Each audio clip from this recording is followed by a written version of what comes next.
Hello everyone, how you doing? It's been quite a while since I spoke to you guys. Uh, Hope everyone's doing well. Hope you're all getting through this time period. Getting through this time period is the point of my video today because I have not been getting through this time period very well. And I know many of you have not been getting through this time period very well at all.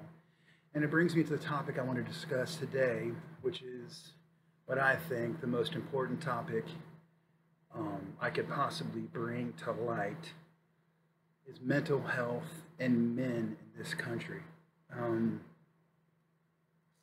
Before I got sick, I was a pretty stereotypical masculine guy. I used to be a bouncer at a bar, gotten into quite a few struggles and tussles, haven't been the world's most considerate, uh, emotionally sound person. Fly off the handle quite a bit, not in control of my anger all that much. But I've had my struggles with things, but I was a pretty masculine guy. Um, since I got sick, I have felt weak. I have felt ineffective. I have felt inefficient. I have felt less masculine.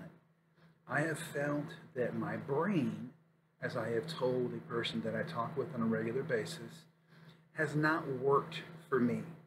I have felt that my brain no longer operates in the same manner in which it used to operate. I feel that way because I no longer can control my emotions the way I used to. I struggle.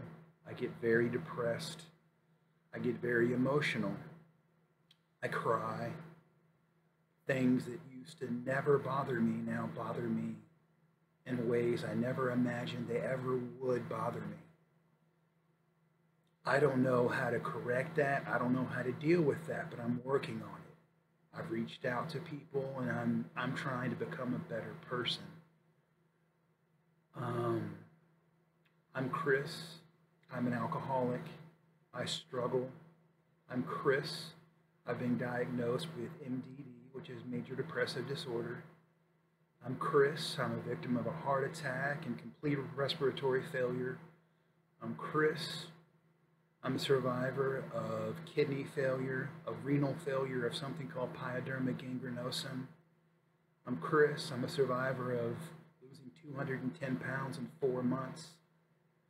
I'm Chris. I'm a survivor of being stuck in a system that is broken, deflated, improperly funded, understaffed, and has no concept of helping people anymore. I'm Chris, and I've also reached out and I've started to embrace therapy as a hope, as a way of talking through my problems and talking through my issues and getting better. I say all that because there's a stigma in this country, there's a stigma in this world that if you need help and you're a man, you're less of a man. You're somehow ineffective, inefficient, you're not macho. There's a stigma attached to the movement going on outside in the world that if you somehow feel or empathize or feel sympathy or care sometimes, you're an asshole, you're a jerk. It goes much more vulgar than that. A lot of questioning your manhood and a lot of nonsense in regards to body parts, for lack of a better term. Um, I'm here to tell people don't do that. Stop doing that. Stop making men feel like they're less of a man because they struggle. Men for years, and I'm not getting into a gender discussion, I'm just telling you in my perspective, men for years have always tried to outdo each other in some sort of masculine race, like it's a competition to see who's more macho than the rest. It's unfortunately in men's human nature, it's in our genetics, and it's stupid, childish, and pathetic. It needs to stop. People need help. People need to seek counseling and wisdom and conversation so that they can become better informed about what's going on with their brains and their minds and their spirits and their hearts. People need help. And I want people to be okay with that because I wasn't for a very long time. I used to sit in my good Lord, my hospital bed at multiple hospitals that I've been at, and I've often pondered what if this all just went away and I didn't live anymore. I've spent hours staring at ceiling tiles and shitty wallpaper and questioning, why me? Why did God make me do this? Why did God allow me to do this? And I'm not even religious. And I question God because that's easier than questioning the fact that life just happens. It's easier to question God than just to admit to myself that I have a problem and I need help. Mental health in this country is ravishing people. There's a movement about 22 combat veterans, or just veterans overall, 22 soldiers a day kill themselves, that commit suicide, and that is a number that is 22 too high every single day. And that gets a lot of play now and a lot of attention, because rightfully so, because those are America's heroes. Those are men who are far more courageous than I will ever be, than any of us will ever be, who haven't served, who have served our country. They deserve better, but all of you deserve better. It's not just a male topic, but I'm just talking from my perspective because I am one. We deserve better. We deserve the opportunity to be better people by opening up our horizons and our minds to the fact that being weak is a myth. It's not weak to seek help. It's not weak to say, I'm not my best. It's not weak to forgive yourself for past transgressions. It's not weak to stop beating yourself up. It's not weak to break down once in a while. It shows that you're a person, that you're a human being. Just because your genitalia matches up with what a man is defined scientifically or religiously or however you care about that, doesn't mean you're any less of a person because you have emotions and you go through a bunch of shit. I went to a pre-op appointment because I have to have a toe amputated next week. The facility that I live at does not take very good care of me. I think you'll find if you asked most individuals who were in a medical facility for rehab or for a nursing home or long-term or short-term care, you'll find that to be an overwhelmingly similar answer. I think they'll all tell you that they don't get taken care of nearly as much. A misdiagnosed cut or abrasion has now turned into a stage 3 pressure ulcer that morphed into osteomyelitis in my pinky toe, and I have to have my toe removed and possibly part of my foot. A part of me is going to be gone forever, no matter how small. It's going to be cut off. I'm not dealing with that. Well, I'm not dealing with that at all, quite frankly. I'm just hoping it comes and passes and I'll go from there, which is not helpful by any means whatsoever.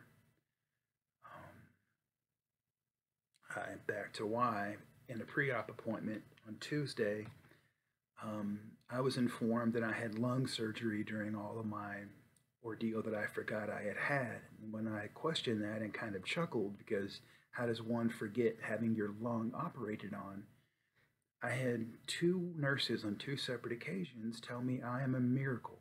One nurse told me there is no possible way I should be sitting in front of her for a pre-op appointment. That hit hard. That was very tough to embrace. It gave me a new baseline of appreciation for everything that I do have, but it also brought attention to the fact that I've been through an awful lot. We all have been through an awful lot. I struggle with knowing what my future holds. I don't have a home to go to when I leave here. I've got a lot of friends who become family, and I've still got some family. So I know I'll always have somewhere to go. I just don't have a home of my own.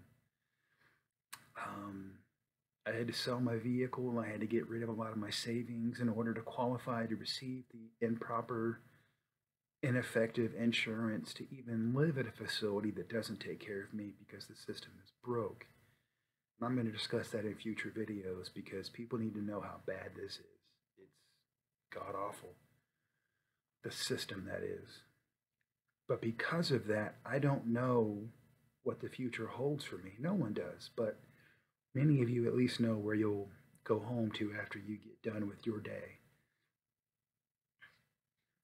If everything goes as planned, and I get my hips replaced like I need, and my knees replaced like I need, and I get my leg broken and reset back in surgery because it's bent, because it's crooked, it's not the same as my other leg. Because I was in a place that had beds that were too short, and so I had to bow my legs out just to sleep at night. And because I bowed my legs out, my leg got stuck and it got bent. I didn't know that was even possible until I got sick. But after all that happens, after I go through that, I'm going to need 4 to 6 months of what doctors have told me will be intensive therapy, which sounds like one hell of a thrill ride. After I go through all that, I don't know where I'll go. I don't know what I'll do. I've had the same job for 15 to 20 years. I don't know if that's even there anymore. I don't know if I can even go back to that job anymore. It's unnerving. It's unsettling. It's depressing. I live in a place where people die. They die more often than anybody ever should. I live in a place where people have been abandoned by their families and friends, who have been dropped off in an ambulance and will never see a member of their family again, who will live here for the rest of their lives, and they will die either here or in a hospital bed after they have left here. And if that isn't sad to you, you don't have a goddamn heart. I'm surrounded by nothing but items that make me further depressed. So it's challenging. It requires a lot of willpower. It requires a lot of strong mentality. But I haven't been strong. So I talk to a therapist. And I want people to know that because I want people to talk to a therapist or talk to a friend or a confidant or someone they know. Because the alternative is you never get to talk to them again. There's a popular meme that goes around, I'd rather hear your sob story today than be sobbing over your story at a gravesite tomorrow. I can't tell you how much that rings true to me because I couldn't imagine how my friends would feel, my family would feel, if I was no longer here because I couldn't take it anymore. You're not weak if you suffer. You're not weak if you cry. You're not less of a man because you don't know how to handle things. If you're one of the 40+ million Americans who've lost their jobs because of a disease that nobody had any idea existed a year ago, you're not weak because you can't support your family right now. You're not less of a man. If you struggle, if you cry when your kids are abed and your wife is asleep and you're alone and you cry and you put your head and your face in your hands and you struggle with wrapping your head around what's happened, you're not weak, you're not ineffective, you're not less of a man. You're stronger than most men because you realize something is not right and you want to get better. I want all of us to get better. I want all of you to get better. Mental health is the sleeping giant in this country that no one talks about. Everyone's obsessed with, rightfully so, but obsessed with a global pandemic, with police brutality, with racism, with free speech, with the Second Amendment, with an upcoming election, with poverty, with unemployment, with the economy going in the tank. But through all that, what everything I just mentioned to you has interlocked between every one of those topics is somebody is going to be struggling with dealing with those topics.